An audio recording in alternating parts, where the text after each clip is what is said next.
Welcome, everybody. Thank you all for joining us again. This is possibly the most important conversation in America, at least in my opinion.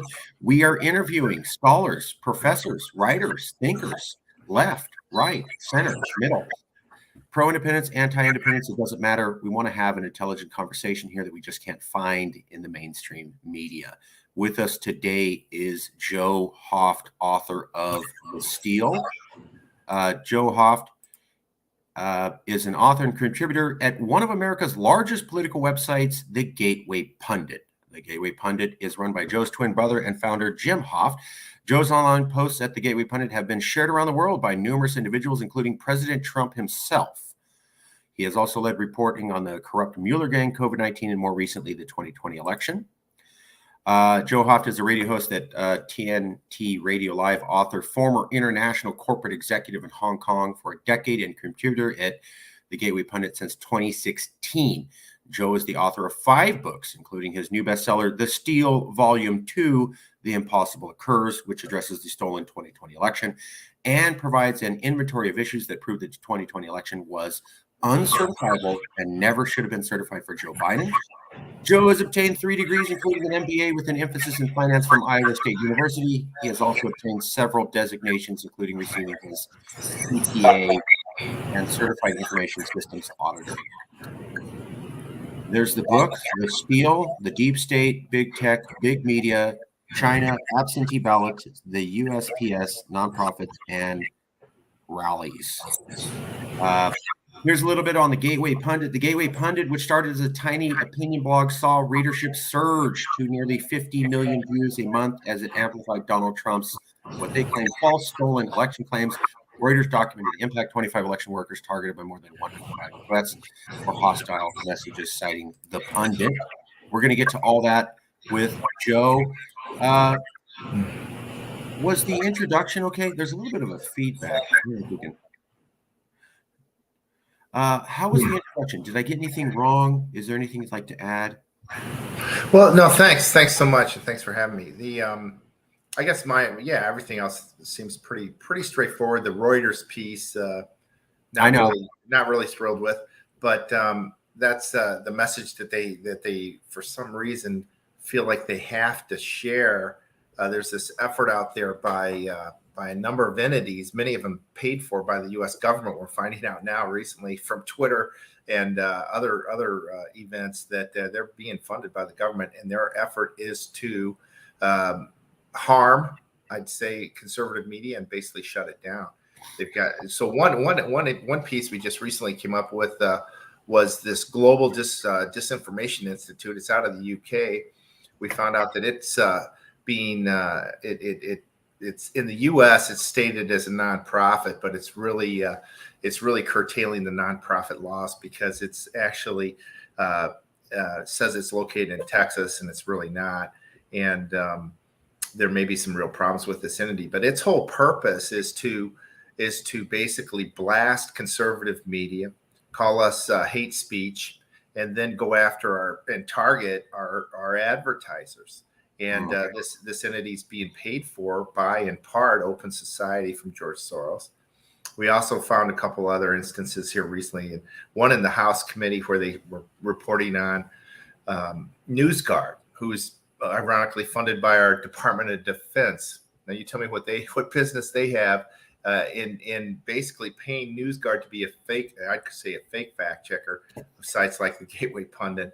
And anyways, they are used by Facebook then to censor media, and because it's got an anti-conservative bias, Facebook's been using that entity paid for by the Department of Defense to hurt and harm sites like the Gateway Pundit. So for years, I could get into this right away. I'm jumping way ahead of it. Well, hold the energy, hold the passion. That's exactly what we want to get into. You're getting into exactly what we want to get into, but I want to make sure that everybody viewing can follow us along. So we're going to get right back to that. Hold the energy, hold the passion. That's where I want to go. Yeah. So that everybody can follow us along. Briefly, not super in depth, but briefly. What is the book, The Steal, And why are so many people upset with it, in your opinion? What is the book, and why do you think your critics are so upset with it? Briefly, so that everybody can follow along, and then we'll get into that major meat and potatoes. Yeah, great. And let me know, who those critics are, because I'm interested. But of course, the steal is about the 2020 election. It's about those events. This book here was those events leading up to the election. It's setting the stage. There was a number of various things that occurred before the election that are relevant to what happened on election day. So the titles are there. Maybe a couple pieces I could just briefly mention from this book. One is we were told by Google, Facebook, and Twitter a month ahead of the election that, hey, you're not going to have the result on election night. It was a concerted effort. Bloomberg, I saw recently a video from some guy from Bloomberg saying the same thing. So there was this message that went out, and this never happened before in U.S. history, right? We knew the winner, except with the exception, I guess, of Florida, a couple minor things, but for the most part, we know who won by usually two at night or whatever, depending on your time zone. True. And for some reason, these geniuses are all in unison started to say, well, we're not going to have an answer. So there's a discussion on that in there. There's a discussion on the media and their bias in there. There's a discussion. One piece that I kind of brought up too, and I'll just I'll maybe finish with this is about the rallies. And I that's the last chapter there. Well, I kept track of the attendance at the rallies for both Trump and Biden from Labor Day to Election Day. And in total, President Trump had 1.1 million people at his rallies. And by the way, not a single instance of violence at any event. 1.1 million people, not even a fist fight, no nothing. Not a broken glass, nothing. And big crowds, 60,000 in some arenas and 60,000, I remember, in a field in Pennsylvania, a huge crowd down in Miami. I mean, even after the election, he's had 100,000 out in Texas at one event a year or so ago. So he had tremendous following, and it was a great strategy on his part because the media would suggest that he didn't have any following. So he'd get out there and go around that media and show people that liked him, hey, you're not the only one that likes this guy. Now, on the other hand, you had both Joe Biden, and if you recall, Joe Biden barely made it out of his basement, had some events, had circles on the floor, right? I was going to bring that up. I was going to bring up 2 points to back you up. I can't take it a stance on this opinion because we're trying to be neutral, but I was going to bring up that it is a historical fact, folks, whether you agree with Joe HOFT or you don't agree with Joe HOFT, or you like the book or you don't. It's a fact that they don't typically say we're not going to know the results of election on election night. That's really bizarre. That's a fact. The other thing that's bizarre is that Biden won the election. That's what they say. But he didn't win any primary until the end. Typically, presidents win a couple primaries. He won none until the very end, and then he got one. That's also highly unusual, and also not campaigning physically during the entire campaign. I can't support the book. I can't disagree with the book, but I am telling everybody those are facts. Those are three really weird things. Fact that happened. Biden didn't win New Hampshire, and in every other election, the guy who won New Hampshire, at least first or second, is going to go on to the presidency. He got like fifth in New Hampshire. He didn't do well in Vegas, and then in Nevada, and then he went to South Carolina and won that election. Then everybody else dropped out of the election. He won the rest of the primaries and won the Democrat ticket. So it makes you wonder what was done there right around the South Carolina primary to get all his competition to step out and for him to win that election, which was kind of bizarre because he wasn't even. Bernie Sanders was the guy who was winning it at that time. The Iowa. I'll just invite everybody to look at the Iowa primary. And look up the new app that was invented right before the primary for counting the votes, that was designed by ex-staffers from Hillary Clinton and Barack Obama, that malfunctioned the night of the primary vote and couldn't be fixed for 3 days, leading to confusion on if Bernie Sanders won that primary or not. Those are all facts. You want to say he did everything on the other, and there's nothing. Okay, but that's a fact. That happened. So I Just put wrote, yeah, I wrote about that in either this book or my next book, which is The Impossible Occurs, where I really got into those events on election day. But this book here, President Trump has wrote me a real nice message saying you did a really great job with this. Hopefully, look forward to look at your next books on this. I've written a second book, and I'm in the process of finishing it with the third book, which is after the election, and it's about really all these efforts, in my belief, to cover up what had just happened. So I guess the final statement here on this book on the rallies is Biden had, according to my estimations, and I kept track in a spreadsheet, a total of less than 2,000 people at all his rallies in the same time period. So you had 1.1 million here, less than 2,000 here, and you're trying to tell us after the election that this guy with less than 2,000 people at his rallies in circles, some empty, he beat the guy with 1.1 million people at his rallies.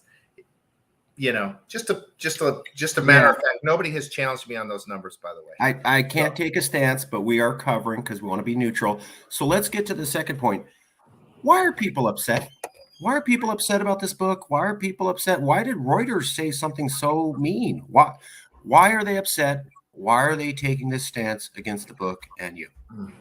Well, like I mentioned in the lead here, that we found out recently through Twitter files that the FBI was actually working with Twitter, even had a separate channel with Twitter on how to censor people. I've been censored on Twitter, and I haven't got my account back.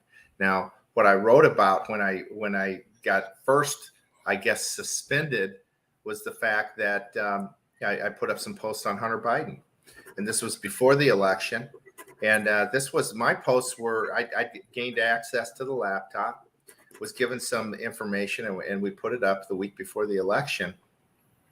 Not really dealing with the prior work that was done by New York Post, which was, hey, there's all this money that's flying all over the place. What's going on?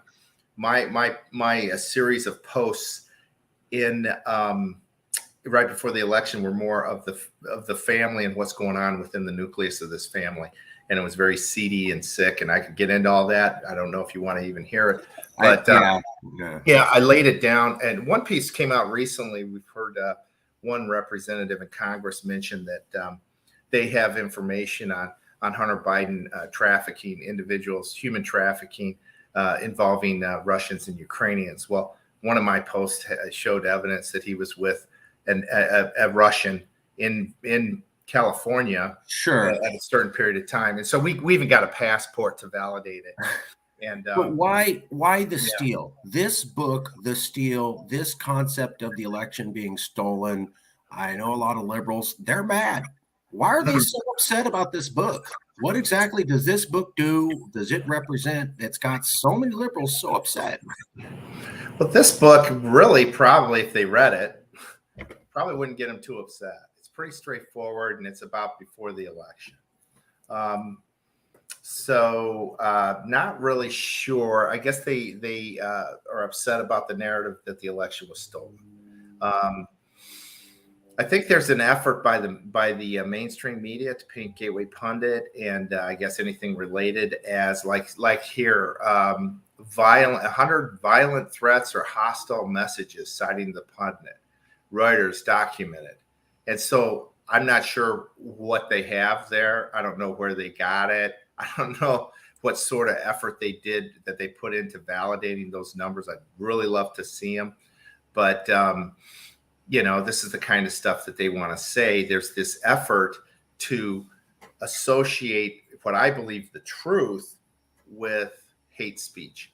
Right. And if they can label us as hate speech, like I mentioned, this global disinformation outfit out of the UK that's getting funded by our secretary or by our State Department and by George Soros's Open Society, that's there. Its whole purpose seems to be we are going to cut down. We're going to do all we can to shut down this conservative media because it's too.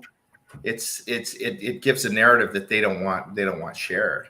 And so that's why there is this effort there to label us as hate speech. And then they have a mechanism in place through Twitter to censor us, through Facebook censor us, and then through our other efforts like this global disinformation outfit to attack our advertisers, all in the name of what they believe to be the right thing to do. So what the result of all this is basically ultimately the end of free speech, which is our First Amendment right, and freedom of the press, First Amendment as well.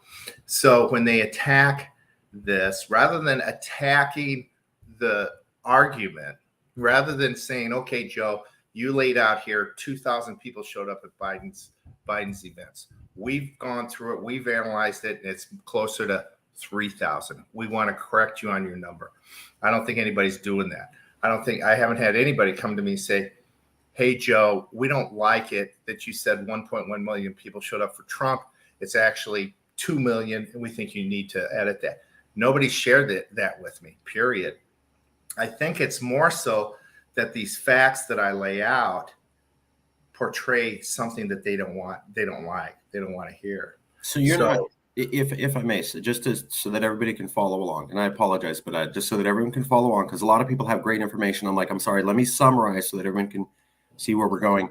I think what you're saying is, I wrote a book outlining a lot of bizarre facts, and people have said, well, that's hate speech and you're causing division, but what they won't do is debate the facts I put in the book. Is that a fair summary of what you're saying? Yeah, and I wouldn't even call them bizarre. I think just here's how I look at it. Yeah. So and maybe that's where I could add my background's in for a long part of my career was in auditing. I've overseen the financial process, reporting process for multi-million and billion-dollar entities, and also have overseen auditing teams around the world. I've been either led or been involved in multiple audits around the world, 200-300 audits around the world. So that's my background. Yeah.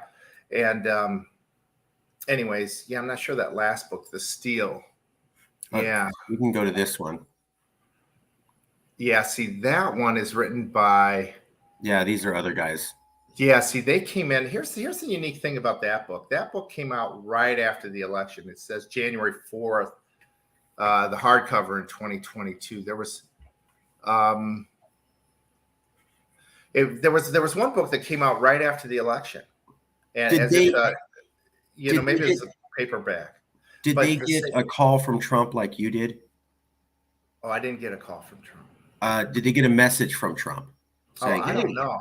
I doubt it, because the book that I saw, and I think this is it, came out right after the election, as if.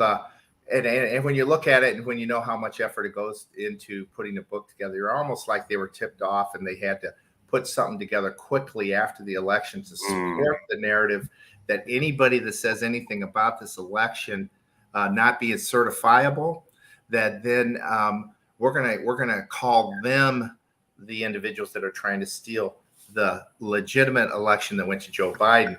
And that's what's going on with one book. I just looking at it, I'm like, how could it have come out so quickly? And so there was another book out there named The Steal. I think that's it. I'm remembering now. Yes, this is by liberals who were saying that conservatives were trying to steal the election. What I found interesting was you have liberals saying, how dare these conservatives talk about a stolen election? And then they write a book about how conservatives are stealing the election. And I'm like, that's... I don't like when people do X, but then I'm going to do X against them. I'm like, how does that? I'm going to hit you in order to show you that violence is bad. I'm like, what? Yeah, right. Yeah. Okay, so whatever. Why? So obviously you have put an idea out there. They're not challenging the facts with the idea. I remember a time as a boy when you could question things. When you could say, I'm not sure, I'll play along, I'm going to pay my taxes, I'm not going to go grab my gun and revolt, but I have the right to question and to keep questioning and to say I'm not satisfied and to say, I remember my aunt was, Ronald Reagan was on TV and she goes, liar. And I was like shocked. But she goes, in America, we're allowed to call truth to power. Nothing wrong with that. and I still remember that lesson.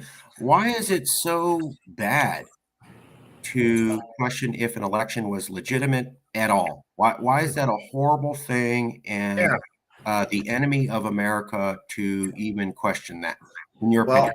well, I tell you what, it's a great question, and the problem is that and maybe it's more one-sided than that because for example, I saw a Twitter thread yesterday. This guy named Kanakoa the Great. I don't know who he is, but he does a lot of tweets, and I don't go to Twitter a lot, but people usually point me in a direction when there's something out there worth looking at. And this guy had like 15 or so different tweets, each tweet being a report or a video or a discussion by our mainstream media, what I call big media in my book, that is that basically where they were criticizing the election process and especially the machines.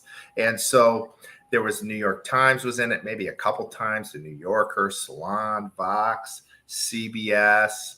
The list goes on, about 15 different basically recent articles since 2016 where people, these entities, these what I would call far left entities, all criticize the election process, especially in relation to machines.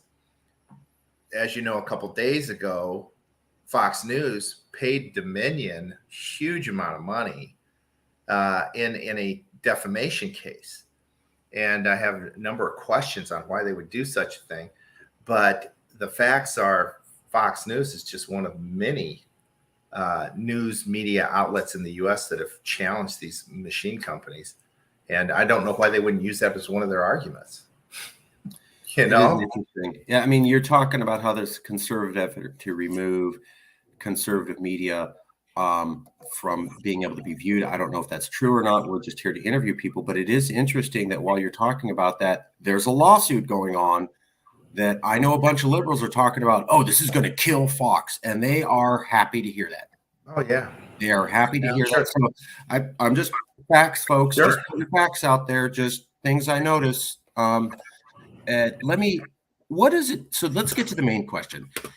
Is political division real? And what I'd like to ask you is, we're in 2023 and we have liberals saying, hey, it's wrong that these conservatives question our election. This is dangerous to American democracy. But I remember 2016, and all of these liberals said, that's not my president. He wasn't legitimately elected. A foreign government installed him. Now, I think about 6 months ago, we actually had the first definitive scientific study that came out and said, for all the Russian hacking in the election, it maybe shifted the vote 0.01%, less than 1%, basically totally insignificant, meaning Trump was elected normally through a real election. Yet I have yet to hear any liberal say, sorry, guys, we kind of put this out there for years and years and years, and then it turned out to be completely not true. What I do hear liberals saying, and I consider myself a liberal, I just consider myself a liberal with two eyeballs who work. How's that fair to question an election in 2016 and then completely forget that you questioned that election and then blame other people who questioned an election? And does that sound like we're rational people anymore in America? That's a good question. That's why I think a lot of people too, when you see the policies of this administration that are just, to me, just insane or bizarre, to see these things happen. There's a big movement, even more and more, into the conservative camp. It's amazing because the media is 100%. And I shouldn't say 100%, but the mainstream media, the big media outlets, are all in the pocket, I think, of the left. So it's amazing that we're getting around it. So I think that's why people are after the Gateway Pundit and me and Jim and people that write there, is because we're effective. I just saw a Rasmussen poll from yesterday that says 65% of Americans now believe that January 6th, the FBI instigated January 6th, or that they were definitely in the crowd or a part of it or something like that. So I'm telling you, people are getting the message despite mainstream media not wanting that to be shared. The problem is, and maybe this is it, back in even before 2016, actually, I remember during the Bush years, the media was really hard on Bush. Then Yep. Obama came along, and the media couldn't give enough praise for this guy. Yep. And then I thought Obama did some things that were really, really bad, giving millions, if not billions, to Iran. I couldn't understand that. Feeding guns to liberals or to rebels in Syria that morphed into ISIS. I didn't understand that. There was foreign policy. The Middle East was on fire, and domestically, our economy was really being challenged. And he put in place some trade. Remember that big was it TPUSA or big trade deal with Asia that wasn't helping the U.S. at all. The and TPP. so there were, yeah. And so, anyways, so there was we saw with the media there, just this guy could do no wrong, which was really, really kind of scary because people talk about the fourth estate, which this is right here, having the ability to offer thoughts, and people can let them soak in or not, and or challenge them or not, or refuse to watch or not, but to totally curtail it is not the thing to do. I think, my belief is we need more of the truth. And I think if, I heard a speaker say this back in the 90s, maybe say, if we were just, all given the truth, decisions would be a lot easier. There wouldn't be this stuff going back and forth. And that's probably the basis behind these people, the GDI or whoever, who are trying to cut down on conservatives. They believe they own the truth. And my understanding is absolutely not. They're not even close. And so that's the challenge, getting information out. Maybe as mankind or the world will never agree on what we believe to be the truth. But we can certainly, I think the magic of this country for years was the fact that regardless, you wouldn't prevent somebody from sharing their message. You may not agree with it, but you wouldn't do that. And I think lately with the censorship through big tech, which is this new thing really over the last 20 years that's really pushed information on American people through our media channels and even like cable news. It just really came out in the 90s, I believe. Right. There's just a lot of new technology that is able to feed us all sorts of information. And so it's important that this information be free and uncluttered. But some of these people that claim to be that way, I don't think they are. Let me ask you, I think you said this, I want to be clear. I think what you're saying is there's an effect to try to deplatform people. It has been exacerbated by big tech censorship. We've never seen anything on this scale trying to remove whole platforms ever in American history. Of course, there was disagreement. Of course, there was name calling, but there was not an attempt to remove your ability to speak completely. This seems relatively new. Is removing the ability to have someone speak relatively new in your opinion? Is it a scary new phenomenon? Do you see it going away? And is this part of the reason why maybe political division is a lot worse? I can remember reading a story about the right before the Civil War. There was a guy in Alton, Illinois, which is on the Illinois side of St. Louis, who had a printing press. And they a group of people grabbed that printing press and threw it in the river. And the people that threw it in the river were pro-slavery. This guy was anti-slavery. And I think eventually, maybe the second time, I think they just killed him as well. And so it's not the first time that people are upset about information. I remember George Washington during his presidency. I read a book. They came out with it, and maybe it came out during Adams' presidency, this law where they wanted to curtail this information they thought was false. And so they put in this law, and it actually backfired. It hurt them.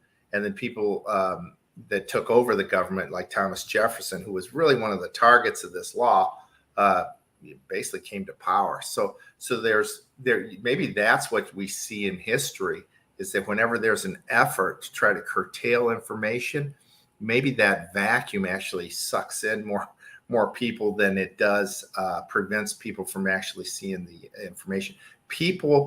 Jim shared this once in a speech. He received an award out in DC, and I thought it was pretty profound. It was about during the Cold War and how the U.S. had Radio Free Europe, and they would send messages in the native language to these people on the radio in their country, and the Russians would go in and jam the channel. So they would change the channel, and people would always go there. They would search for the channel, they'd find it, and this process went on, I guess, throughout the day or whatnot. And the message was people will search for the truth, and that's maybe human nature. I think good people do that, and I think ultimately, probably, we all want to be for the most part. I think really most people are really, really good people, and most of us, for the most part, want to know the truth, and we will work for it. And so that's why conservative media on the internet's doing well, because it's where you can go to get information today. There's certainly you're absolutely right. There is a history of the ability to share information coming out and people being upset. The Luddites of, I think, ancient Europe, early medieval Europe, where they didn't like, manufactured cotton printing, and so they destroyed it. There's also the Gutenberg printing press. The Catholic Church freaked out over that because the Gutenberg printing press was making people free and actually had different countries break off from their order. Can we fix political division? In the examples you were talking about, things, they kind of got over it and then it went better. Do you see things improving? For me, trying to deplatform people is new and scary, and I don't see a waning of interest in doing that on top of so many other polarizing events. Do you see polarization in America getting better? Do you see it getting worse, or do you not know? Well, I see it right now. It's getting worse. I mean, under the Biden administration. I mean, God, you had Biden get up and give a talk in red, just where there was raging talk, calling MAGA people just, violent, bad people. And it was like, no, MAGA itself means let's make America great again. Well, who doesn't want that? Who wouldn't want that? Who doesn't want to make this country great? And so, no, I don't think right now we're getting the only place we can be saved right now is through the courts, and some of the courts we're not getting fair judgments. But we're gonna, I think people are gonna keep fighting, and I think ultimately the truth will win, as it always has. You're right. So Joe Biden gave a speech in front of a blood red backdrop with 2 active duty Marines. That almost never happens, where he appeared to say that 78 million Americans were enemies of the state. It was so egregious that it scared independents and Democrats, not just Republicans, who said, damn, maybe that's causing a lot of division and isn't what we need. Before that, you had January 6th. A lot of people thought that was divisive. Before that, you had Donald Trump. You had Colin. So we're not acknowledging an election in 2016. We're not acknowledging an election in 2020. We have people storming the White House, or Americans thinking that the White House was stormed. We have presidents calling out 78 million Americans as enemies. How does this get better at all? Well, I think, it's a good question. I think eventually the truth will win. I think that's it. You can't break the truth. So it's going to get out. It's going to creep out. It's going to come out. You can't stop it. It's the truth. I think we need to all just, stand up and continue to share the truth and encourage people to, produce and follow the publishers, et cetera, that are sharing the truth. I think that happens. I think that just happens. Like I mentioned back in George or John Adams' time. People aren't going to take kindly to censorship, and especially in the U.S. I think a lot of people agree that that's really, really fundamental to this country, and one of the many reasons why it's just been so fantastic over the years. Let me try to summarize what I think you're saying. One day, liberals are going to learn that they've been misled, and they're going to go, you know what, we need to stop censorship, and we need to stop cancel culture, and we need to stop removing people for hate speech. Is that the theory that you're saying, how we come back together, is that people on the left realize they've been lied to, and then eventually they go, oh, we got it wrong, and now we can coalesce under some sort of general understanding as Americans? I think so. Or what's going to happen is there'll just be fewer people on the left. Because I think Americans are good people. I fundamentally believe this country's full of really, really good people, and they will morph towards the truth and for justice. And those that are pushing, just like this speech that you mentioned here with Biden, like you said, even Democrats were saying this is bogus. And I've talked to people that come out and say, I didn't vote for Trump, but this stuff that I'm seeing going on now, this is outrageous. So, what if that doesn't happen? What if, okay, but let's say you get a couple liberals. You took 10% of the liberals. Hey, pretty good. But there's so many of them, they outweigh conservatives in election after election. And then we have presidents. Hey, we popularly elected this president, but we didn't get him because the Electoral College. What if liberals never come around? I mean, I'm not trying to be super negative, but I'm also saying they've been lied to, right? If we're going with this mechanism that liberals have been lied to, that's going on 10 years. That's going on, all this polarized language and misleading, at least since 2016. We're in 2023. We're pushing a decade. How do we know that they wake up? No, I just think fundamentally that's the way we're developed. I just think that. Yeah.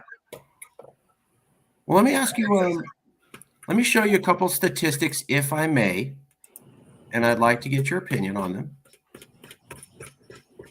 So this one is one of my favorites. Let's see if we get to this. Here we go.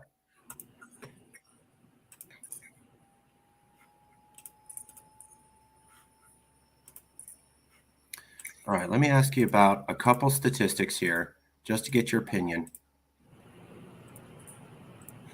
Okay, so in the Sabato Crystal Ball, University of Virginia Center for Politics, Sabato Crystal Ball did a survey between Biden and Trump voters, and they did this in September 30th, 2021. 80% of Biden voters and 84% of Trump voters feel elected officials from the other party are a clear and present danger to the USA. 74% of Biden voters, 78% of Trump voters feel all voters from the other party are a clear and present danger to the USA. Good sign, bad sign? We'll get past this. We'll see better days, or oh my God. I'm not shocked by those numbers. I don't know if you saw Tucker Carlson had a gentleman on the other night, a week or two ago, where he said that he actually called for a national divorce, and they basically shut down Tucker's show about the moment that he did that and went straight to commercial. Jason Whitlock. Yeah, outright amazing. Jason saying, let's have this divorce. Yeah, he was saying, because he said, sorry, I'm a Christian. I cannot connect with some of the stuff these guys are pushing, and pretty adamant he's not going to join it. So I think that's the first time I heard national divorce, but it's out. That made the mainstream media, and I'm not sure about the left if anybody shared that on the mainstream or not. I don't know. Not from what I've seen. It seems to be known on the right, but it seems to be widely known on the right. Tucker Carlson's seen as sort of a straight shooter, and for whatever reason, his interview with that man to be cut short and go into commercial is anti-Tucker narrative is the impression that I'm getting from conservatives that I know. They're like, that would never happen on Tucker. What? So it seems to cause even more attention because he's seen as a straight shooter, and they're like, well, did you do that? Did your execs do that? And whatever. Does this get better? We're talking about 4/5, 80% of all voters on both sides feel the other side is a clear and present danger. And for the viewers, clear and present danger is typically the language we use for watch out, there's going to be an Al Qaeda nuclear attack or Russia showing up at our shores with gunboats. Now we're using it to talk about the other side. Can we actually reduce the polarization when it's at the 80% level on both parties? Well, it seems pretty dire, doesn't it? I'm only here to ask questions with the experts and see what you guys think. Yeah. Let me show you a few others, if I can. That's the poll itself. Oh, this is one of my favorites. So it's called The Big Sort. People have been dividing into red and blue communities based upon politics. This was documented in 2008. There was a book called The Big Sort where a sociologist documented people are leaving and going to ideological like-minded communities. They talked about in 2008. They also talked about in 2022. The trend has continued for over the last 10 to 15 years. And here's basically the result covered by the New York Times. So if you look at the map in 1992, red equals don't even run here if you're not a Republican, you have no chance. Blue equals don't even run here if you're not a Democrat, you have no chance. Gray equals we're kind of open to both Republicans and Democrats. It's competitive. And so now we can see you can go from 1992 to 2016. Almost all the gray has been wiped out in all of America, and it's almost all hardcore red or hardcore blue. We've literally lost our ability to have competitive elections in about 80% of America over the last 2 to 3 decades. That's a long-term trend. Here's another one that I like. These are other organizations pointing out all this has gone on. Here's one of my favorite ones. This is from the Wall Street Journal, and this came out in 2020. But they were talking about you have to go back to 1974. In 1974, 45% of Republicans identified themselves as hardcore conservatives. Now it's 76%. In 1974, only 28% of Democrats called themselves hardcore liberals. Now it's 59%. We've gone from under half to 2/3 in both parties, or basically doubling the amount of I'll never consider someone else from the other party. This trend goes back easily to 1976. It's kind of a plateau. You can really see a pickup around the 90s of polarization with a steady incline all the way to 2016. Given this trend goes back to the early 90s, how do we fix this? Because that's way before cancel culture. That's way before the rise of social media. This goes back to the 90s. And I see a lot of people go, well, we just get rid of social media and it goes away. And I go, okay, then why were they dividing in the 90s, in the early 2000s? I have yet to get an explanation. How do we fix these trends that are 3 decades old? Well, it's fascinating, but do we need to? Okay, so great answer. Great answer. I mean, there's some, with Whitlock, I said, I'm sorry, I cannot reconcile my beliefs, my Christian beliefs or whatever with some of the stuff's going on. I'm just not there. So, it's like, throughout history, there's certain characters throughout history that were really evil people. I can't really consider how I could easily, reconcile with some of these characters. So sometimes, it's healthy maybe not to.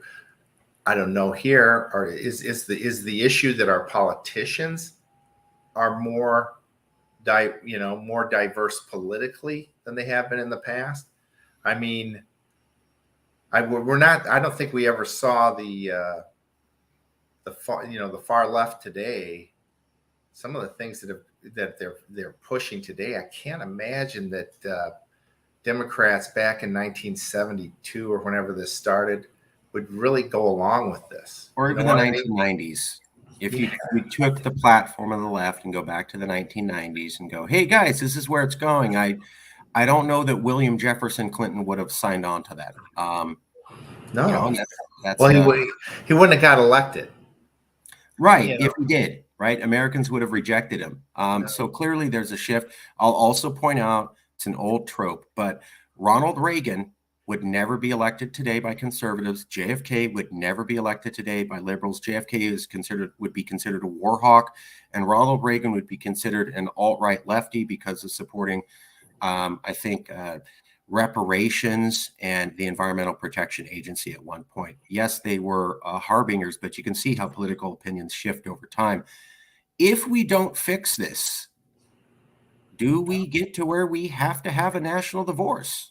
Because if the trend line's going up and we don't fix this, and it's going to keep going up to some point where we're 100% divided, that can't be good, considering the amount of unrest and distrust and anger that we're already experiencing with this level of division. I can only imagine if it gets worse. Where do we go if we don't heal the division? What are the options? Yeah, well, I know one option is going on right now in the state that you're in, California. So there's a group of people that call themselves the New California Movement. And what they've done, I don't know if you're aware of this group or not. I am, yes. And so what they've decided is we're going to create a new state. We're going to call it New California. It's going to be the more red areas like where you're at. And I mean, because they feel like they've lost their voice in the state, the way things are right now. The big cities are, running the state, and these guys don't feel like they have a voice. So they're using the West Virginia model from the Civil War, where West Virginians decided, hey, we're not gonna side with the lunacy of what they thought at the time of the Confederate government, and we want to stay with the northern states. And they created their new state, and there's a constitutional process that they went through. And my understanding, that's what's going on right now with this New California group. They're attempting to do the same thing, use that model to create the 51st state, not separate from the Union, but separate from the big cities in the big metropolitan areas in their state that they don't believe are really running the state the way that they'd even consider running it. And so maybe splitting states between liberal and conservative might be a way to keep the peace. To totally back up what you were saying, Kentucky was split off from Virginia in 1792, Maine from Massachusetts 1820, West Virginia from Virginia 1863, Vermont from New York in 1790. Some people could argue about Kentucky from North Carolina 1796. So we do have legal precedent of splitting states up, not overturned. We have 4 examples. Totally legal, totally constitutional. We know how to do it. It was done by the founders. This is totally available. Why then do I see in the media Marjorie Taylor Greene comes on and says we might need a national divorce? And I've seen conservatives and liberals say, this is a stupid idea. Let's not discuss this. How could you even split states apart? And I found that really bizarre because we've already done it 5 times in history. And yet of the 30 articles that I read who are questioning Marjorie Taylor Greene's reasonability, not one of them could mention we've had 4 or 5 states already split off from each other. How did 30 different reporters accidentally not mention a basic part of American history while being incredulous about Marjorie Taylor Greene's proposal? That's a great question. And maybe they just lack the history. I don't know, quite frankly, if I would have known before I talked to some of these individuals at New California, that their proposal and really thought about it, said, wow, that's right, West Virginia did that. And so maybe they're just not aware. But I guess. I do want to back up what you're saying, though. A lot of people said, oh, you could never split up California. It's purple. There's more Trump supporters there than other states. And I go, true, but you got to recognize the reality. There's 2 types of Trump supporters in California, or hardcore conservatives. They're the ones in the red, which is the New California area. That's where conservatives typically win elections against liberals year after year. All of the blue is where liberals basically win elections against conservatives. Yes, that includes Orange County and San Diego. A lot of conservatives don't like to hear that. I remember I had to inform Wayne Allen Root about that. He was like, no, people tell me this. And I go, look at the last 3 elections. They didn't win. But we could divide. And for the conservatives that are in San Francisco and LA, my stepdad voted for Trump based upon taxes. He doesn't like taxes and regulation in California, but he's married to my mom. His daughters are here and his business is here. He's never going anywhere. And he's also outnumbered. by liberals. Wouldn't it be easy to split California into red and blue? I mean, the area where conservatives always win versus the areas where liberals always win, it seems to be a nice even split down the middle. Well, the new California group's even more, there'd be more territory in red with True. really, they're just saying basically San Francisco, Sacramento, and LA areas broken off, the rest of the state pretty much red. They think that they can do that. So they think that, but their map doesn't match the last 3 elections over the last 15 years. That's a fact. I'm not saying they're wrong. I'm just saying their map doesn't match elections. So just like I'm in Fresno. Right? If people go, Fresno's conservative. Actually, we voted Democrat the last 3 elections. Now, hold on. It was like 48-51, right? It's very slowly trending one way, but it is trending one way. Same thing with Orange County, San Diego. I don't see them basing that on that. But let me ask you another question, if I may. If we look at Georgia, Texas, Illinois, Illinois and Oregon, they're not purple. There's a blue metro area, and then 90% of the landmass is red. If you cut out the blue metro area, you've basically separated 90% of the blue from 90% of the red.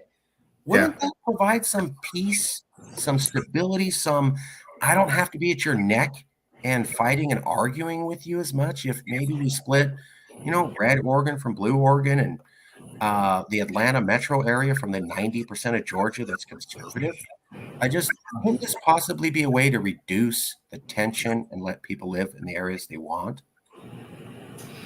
Very possibly so. I think there are efforts right now for new Illinois, new York, and I've seen evidence out there in the Oregon counties in the west in the east wanting to merge with Idaho.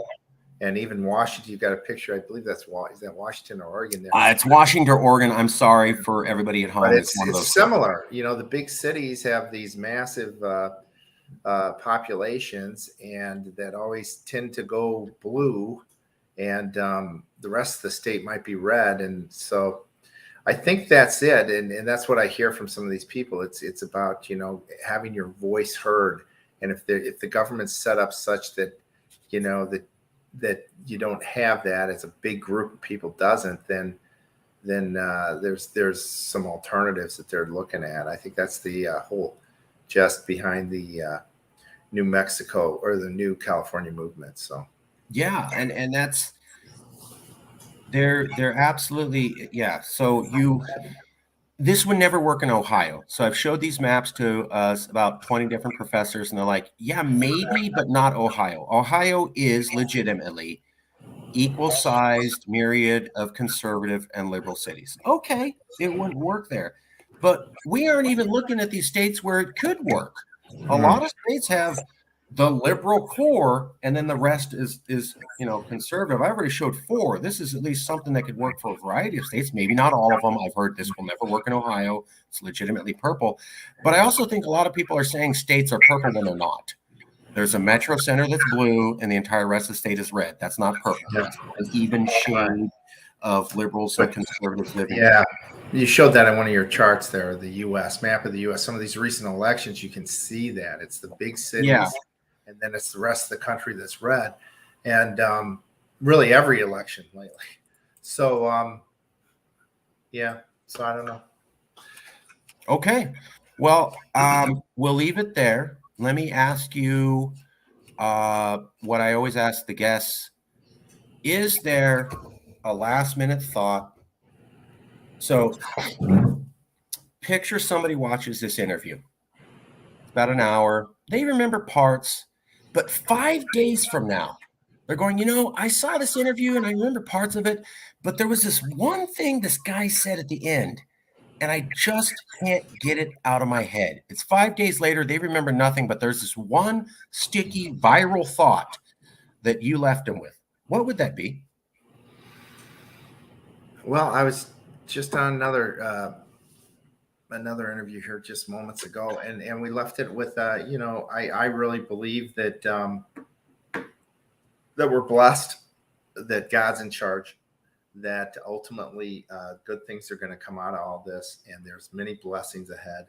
And if we need to continue to stand up for the truth, and stay real close right now at this period of time, especially I think to those in my situation, Christian values and beliefs, and just really deep faith that in my opinion, this country was really blessed from the start. You look at history of the world, and you look at this country, and I don't know how you can come up with any other conclusion. And it's had its challenges, and right now it's going through some challenges as well. I think real big challenges.